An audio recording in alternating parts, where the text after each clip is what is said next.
رانی لاڈھی براہمن آباد کے چند سرداروں کے ساتھ ارور پہنچی۔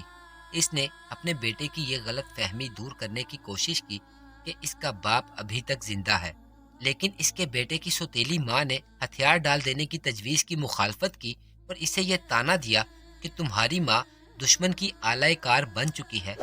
اس کے ساتھ ہی شہر کے پروہت نے یہ بھی مشہور کر دیا کہ رانی لاڈھی مسلمان سپہ سالار سے ہم کلام ہو کر اپنا دھرم برشت کر چکی ہے۔ مختلف زبانوں کی حاشیہ آرائی کے ساتھ یہ خبر شہر میں آگ کی طرح پھیل چکی تھی۔ ارور کے چند عہدے دار پرتاپ رائے کے رشتہ دار تھے۔ ان میں سے ایک نے پرتاپ رائے کے قتل کا انتقام لینے کے لیے بھرے دربار میں یہ کہہ دیا کہ رانی نے محمد بن قاسم کی خوشنودی حاصل کرنے کے لیے پرتاپ رائے کو قتل کیا ہے۔ ان تمام واقعات نے رانی لاڈھی کے بیٹے ففی کو اپنی ماں کے خلاف غضبناک کر دیا۔ اس نے لاڈھی رانی سے کہا، کاش کہ تم میری ماں نہ ہوتی۔ رانی کو اپنے اکلوتے بیٹے سے یہ توقع ہرگز نہیں تھی۔ یہ الفاظ ایک نشتر کی طرح اس کے سینے میں اتر گئے۔ اس نے یکے بعد دیگرے اپنے بیٹے، اپنی سوکن اور حاضرین دربار کی طرف دیکھا اور کانپتی ہوئی آواز میں چلائی، بیٹا کچھ تو شرم کرو، میں تمہاری ماں ہوں۔ اگر ان لوگوں کی مدد سے مجھے تمہاری کامیابی کی ذرہ بھر بھی امید ہوتی تو میں تمہیں بصرہ تک دشمن کا تعاقب کرنے کا مشورہ دیتی، لیکن یہ لوگ کمینے بھی ہیں اور بزدل بھی۔ یہ جو تمہارے باپ کے ساتھ وفا نہ کر سکے وہ تمہارے ساتھ کیا وفا کریں گے؟ جو دشمن لاکھوں سپاہیوں کو شکست دے چکا ہے، اس کے سامنے تمہارے 10-20 ہزار سپاہی بھی نہیں ٹھہر سکیں گے۔ سندھ کی آدھی فوج اس کے ساتھ شامل ہو چکی ہے۔ میں اپنی آنکھوں سے ان سے زیادہ غیور سرداروں کو مسلمانوں کے سپہ سالار کے پاؤں پر ہاتھ رکھتے دیکھ چکی ہوں۔ تمہاری خیر اسی میں ہے کہ تم ہار مان لو، ورنہ یاد رکھو یہ لوگ عین موقع پر تمہیں دھوکہ دیں گے۔ اس وقت زیادہ جوش وہ دکھا رہے ہیں جنہیں ابھی تک دشمن کے سامنے آنے کا موقع نہیں ملا۔ ففی نے جوش میں آ کر کہا، ماتا خاموش رہو، میرے ساتھی مرتے دم تک میرا ساتھ دیں گے۔ تو بیٹا یاد رکھو، اس جنگ میں انہیں موت کے سوا کچھ بھی حاصل نہیں ہوگا۔ دوستو، اس تمام واقعے کے دوران ایک بات یاد رکھنا آپ کے لیے بہت ضروری ہے۔ اس واقعے کی آڑ لے کر بعض تاریخ دان یہ ثابت کرنے کی کوشش کرتے ہیں کہ لاڈی رانی قبول اسلام کے بعد محمد بن قاسم سے شادی کر چکی تھی اور اس کا اسلامی نام عائشہ تھا، لیکن یہ داستان زیادہ تر ان تاریخ دانوں کی جدت طبع کا نتیجہ ہے جو ہر بڑے آدمی کے ساتھ عشق کی ایک داستان منسوب کرنا ضروری سمجھتے ہیں۔ اس طرح کی ایک اور داستان بھی محمد بن قاسم کے ساتھ منسوب کی جاتی ہے، اور وہ یہ ہے کہ محمد بن قاسم نے ارور کی فتح کے بعد راجہ داہر کی 2 لڑکیاں خلیفہ ولید کے پاس بھیجی تھی، اور ایک لڑکی نے اپنے باپ کی موت کا انتقام لینے کی نیت سے ولید کو محمد بن قاسم کے خلاف یہ کہہ کر مشتعل کر دیا تھا کہ نعوذ باللہ محمد بن قاسم نے اسے دربار خلافت میں بھیجنے سے پہلے اس کے دامن عصمت پر دھبا لگا دیا ہے، اور ولید نے غضبناک ہو کر محمد بن قاسم کو قتل کروا دیا۔ اور اس کے بعد جب اس لڑکی نے یہ بتایا کہ اس نے محض انتقام لینے کے لیے یہ قصہ تراشا تھا تو ولید نے اسے بھی قتل کروا دیا۔ پہلا قصہ یوں بھی غلط ثابت ہوتا ہے کہ لاڈھی رانی قبول اسلام کے بعد مسلمانوں کی پناہ میں آ چکی تھی، اور امیر عساکر کی بیوی ہونے کی حیثیت میں اس کا منصب ہرگز یہ نہ تھا کہ وہ ارور میں سفیر بن کر جاتی۔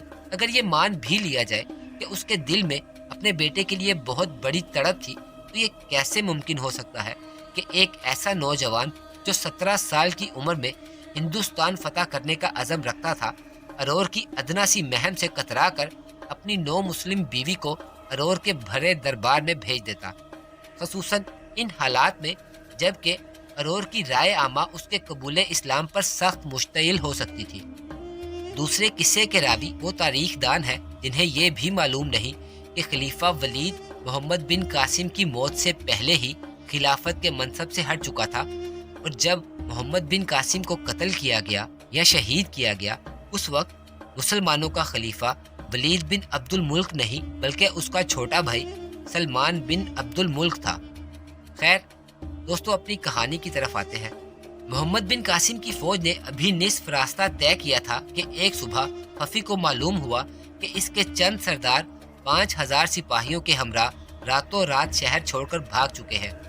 جب محمد بن قاسم کی فوج ارور سے فقط ایک منزل کے فاصلے پر تھی، ارور سے اور 3000 سپاہی رات کے وقت شہر کے دروازے بند پا کر سیڑھیوں کی مدد سے فصیل سے اتر گئے۔ ففی کا دل ٹوٹ چکا تھا اور اس نے رہی سہی فوج کے ساتھ راہ فرار اختیار کی۔ محمد بن قاسم نے ایک نو مسلم سندھی سردار کو شہر کا حاکم مقرر کیا اور چند دن کی تیاری کے بعد ملتان کی طرف پیش قدمی شروع کر دی۔ ملتان کے محاصرے کے دوران محمد بن قاسم کو حجاج بن یوسف کی وفات کی خبر ملی۔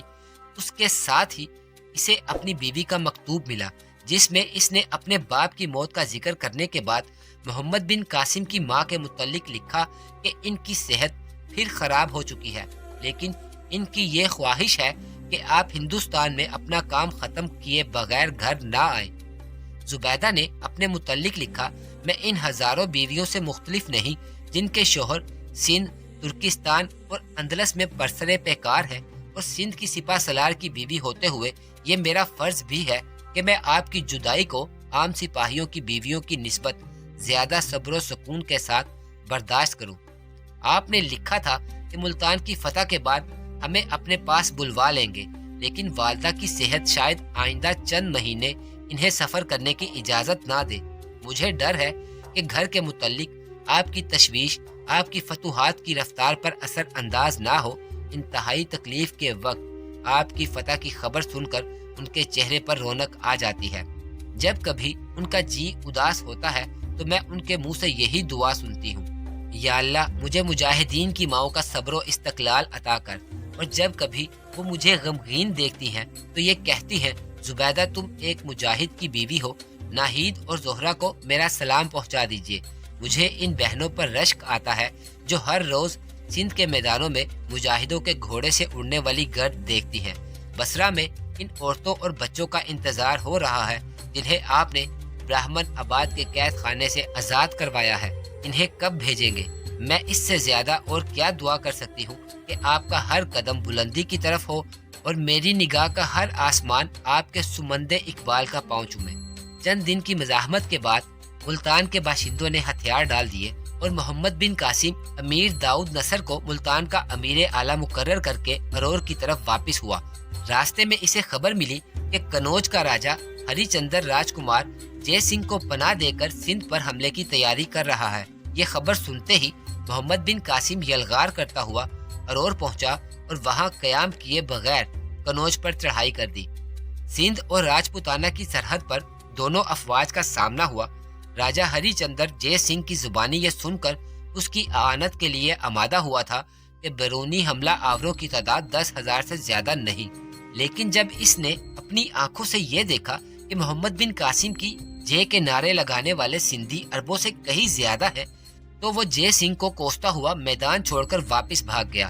دوستو، یہ جاننا بھی آپ کے لیے یہاں پر ضروری ہے کہ یہ کنوج جنوبی ہند کا مشہور شہر نہیں بلکہ موجودہ ادھے پور کے قریب اس زمانے کی ایک طاقتور ریاست کا دارالحکومت تھا۔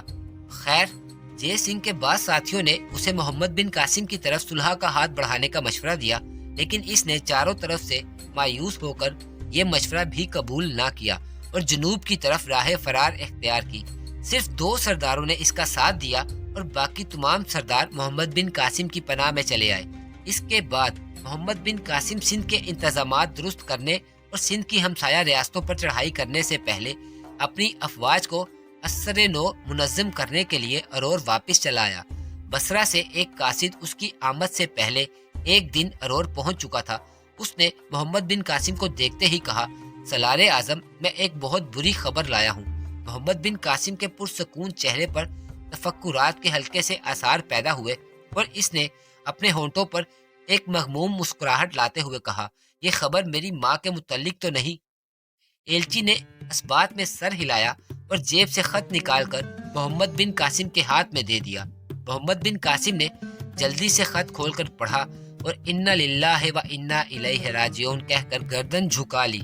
شام کے وقت شاہی محل کے اس حصے میں جسے محمد بن قاسم نے اپنے قیام کے لیے منتخب کیا تھا، شہر کے معززین کے علاوہ کئی بیوائیں جمع تھی جن کی نگاہوں میں فاتح سندھ ایک نیک دل بھائی اور رحم دل باپ کا رتبہ حاصل کر چکا تھا، جو اسے اس دیوتاؤں کی سرزمین پر ایک نیا دیوتا خیال کرتے تھے۔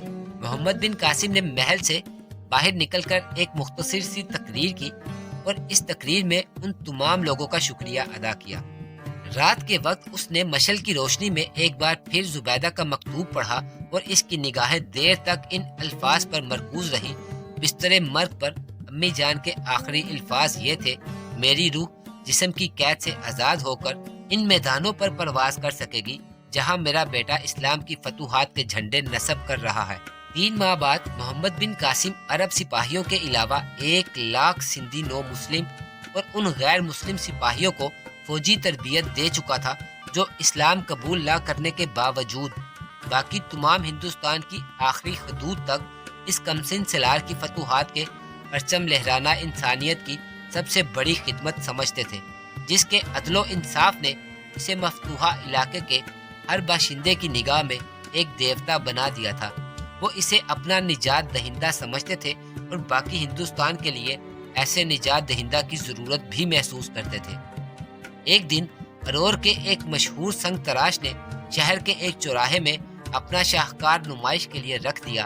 یہ سنگ مرمر کی ایک مورتی تھی جس کے نیچے یہ الفاظ کندہ تھے: وہ دیوتا جس نے اس ملک میں عدل اور مساوات کی حکومت قائم کی۔ شہر کے ہزاروں باشندے اس مورتی کے گرد جمع ہو گئے اور مورتی کو پاؤں سے لے کر سر تک پھولوں میں ڈھانپ دیا گیا۔ ارور کے بہت سے سردار اس مورتی کو اپنے گھر کی زینت بنانے کے لیے سنگ تراش کو منہ مانگے دام دینے کے لیے تیار تھے، لیکن شہر کے پروہتوں کا یہ متفقہ فیصلہ تھا کہ محمد بن قاسم جیسے دیوتا کی مورتی کا مقام سرداروں کے محل میں نہیں بلکہ ہمارے مندر میں ہے۔ سنگ تراش نے بھی اپنے شاہکار کی اہمیت محسوس کرتے ہوئے یہ فیصلہ کیا کہ اسے کسی مندر میں جگہ دی جائے۔ پروہتوں نے اس کے لیے بدھ کا ایک پرانا مندر منتخب کیا۔ شام کے وقت مورتی کو مندر کی طرف لے جاتے ہوئے شہر کے پروہتوں اور عوام کا جلوس شاہی محل کے سامنے سے گزرا۔ بھیم سنگھ نے بھاگ کر محمد بن قاسم کو اطلاع دی کہ لوگ آپ کی مورتی کو مندر میں نصب کرنے کے لیے لے کر جا رہے ہیں۔ محمد بن قاسم پریشان ہو کر محل سے باہر نکلا۔ جلوس اسے محل کے دروازے کی سیڑھیوں پر کھڑا دیکھ کر رک گیا۔ شہر کے بڑے پروہت نے آگے بڑھ کر کہا: یہ لوگ آپ کی اس سے زیادہ عزت نہیں کر سکتے۔ یہ ایک سنگ تراش کا کمال ہے، لیکن آپ کی تصویر جو ان کے دلوں میں ہے اس مورتی سے کہیں زیادہ حسین ہے۔ محمد بن قاسم نے بلند آواز میں ہجوم کو مخاطب کرتے ہوئے کہا: ٹھہرو، میں تم سے کچھ کہنا چاہتا ہوں۔ ناقوس اور شہنائیوں کی صدائیں بند ہو گئی اور مجمع پر ایک سکوت سا طاری ہو گیا۔ محمد بن قاسم نے اپنی تقریر میں اصنام پرستی کے متعلق اسلام کے نقطۂ نگاہ کی وضاحت کی اور اختتام پر عوام سے یہ اپیل کی: مجھے گنہگار نہ کرو، مجھ میں اگر کوئی خوبی ہے تو وہ اسلام کی عطا کی ہوئی ہے۔ اگر اسلام کا پیروکار ہو کر میں انسانیت کے لیے کوئی اچھی مثال بن سکتا ہوں تو یہ دروازہ سب کے لیے کھلا ہے۔ تم میری پوجا نہ کرو بلکہ اس کی پوجا کرو جس نے مجھے بنایا ہے، جس کی میں عبادت کرتا ہوں، جس کا دین ہر انسان کو عدل و مساوات اور حریت کا سبق دیتا ہے۔ لوگ جذبات سے مغلوب تھے، لیکن مورتی کے مقابلے میں وہ جیتے جاگتے دیوتا کے حکم کی تکمیل سے انکار نہ کر سکے۔ جب محمد بن قاسم نے یہ کہا کہ مجھے یہ سب کچھ دیکھ کر روحانی تکلیف ہوئی ہے، تو سنگ تراش نے آگے بڑھتے ہوئے ہاتھ باندھ کر کہا: ایک سنگ تراش صرف مورتی بنا کر اپنے جذبات کا اظہار کر سکتا ہے۔ میں نے دیوتاؤں کے نام سنے تھے اور ان کی مختلف خیالی تصویریں بنایا کرتا تھا، مگر اب آپ کو دیکھنے کے بعد مجھے یقین ہو چکا ہے کہ میں خواہ کسی دیوتا کی تصویر بناؤں، اس کی شکل و صورت وہی ہوگی جو آپ کی ہے۔ میرا بیٹا بیلا کی جنگ میں زخمی ہوا تھا، آپ نے دوسرے زخمیوں کی طرح اس کی بھی تیمارداری کی اور اس کے زخم اچھے ہو گئے، لیکن یہاں پہنچ کر وہ بیمار ہو گیا اور چند دن بعد چل بسا۔ مرتے وقت وہ آپ کے اس رومال کو چوم رہا تھا جو آپ نے اس کے زخم پر باندھا تھا۔